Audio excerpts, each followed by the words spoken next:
Hai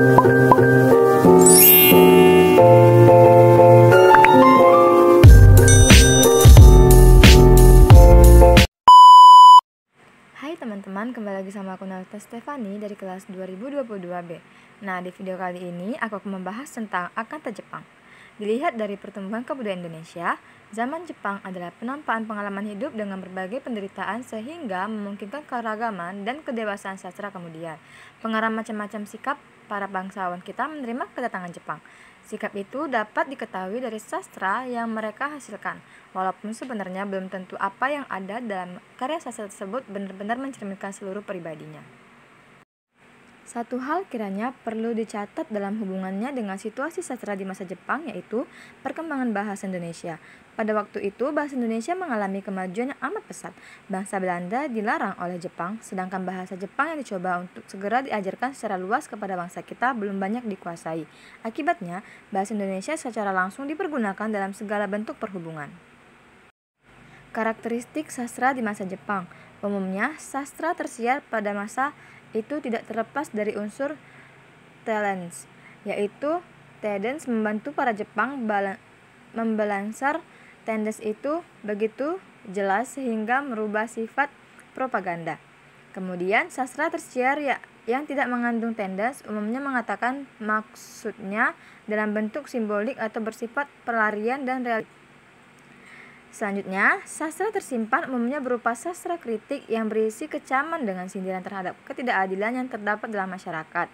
Dan yang terakhir, genre sastra yang dominan pada masa Jepang yaitu bentuk puisi, cerpen, dan drama. Dalam novel Cinta Tanah Air, karya Nur Sultan Iskandar. Cinta Tanah Air adalah novel karya Nur Sultan Iskandar yang diterbitkan pada tahun 15. Penal yang bernama asli Muhammad Nur tersebut merupakan kepala pengarang Balai Pustaka pada tahun 1942 hingga 1946. Novel ini menceritakan kisah cinta antara Amiruddin dan Astiah yang saling memiliki rasa cinta tanah air yang tinggi sehingga rela berkorban untuk nasib bangsa Indonesia. Buku yang ditulis oleh sastrawan terproduktif angkatan 1942 sampai 1945 tersebut merupakan salah satu karya pesanan Jepang terhadap bukunya. Sebagai propaganda, tujuan dibentuknya propaganda melalui novel Cinta Tanah Air memang untuk mengajak para pemuda Indonesia bergabung dengan anggota militer Jepang. Kemudian pada angkatan 45 disebut juga angkatan Chairil Anwar karena Chairil Anwar yang dianggap pelopor terbantunya angkatan ini. Angkatan 45 disebut juga angkatan kemerdekaan karena lahir pada masa perjuangan kemerdekaan Indonesia. Yang memberi nama angkatan 45 adalah Rosihan Anwar. Karya yang lahir dari angkatan ini sangat berbeda dengan angkatan sebelumnya. Hal ini dikarenakan angkatan 45 dilatari dengan penjajahan bangsa Jepang yang terkenal sangat keji. Ciri-ciri pada karya sastra angkatan 45 yang pertama bebas, artinya itu tidak terkurung oleh aturan-aturan sebelumnya. Yang kedua, individualistis yang mana artinya karya-karya sastrawannya betul-betul merupakan isi perasaan dan pikiran pengarangnya. Yang ketiga, universalitas yang mana artinya karya sastranya bersifat universal yang membawa sastra Indonesia merupakan bagian dari sastra dunia. Yang keempat, realistis yang mana artinya selalu mengungkapkan sesuatu yang bisa dilihat, dirasa, dan ditemukan dalam kehidupan.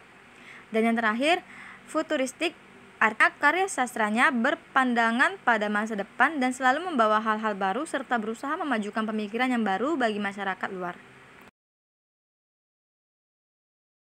Nah, itu dia tadi penjelasan singkat mengenai pengertian angkatan 45. Semoga bermanfaat bagi teman-teman semua. Jangan lupa like, komen, dan subscribe. Tunggu video selanjutnya ya. Bye-bye.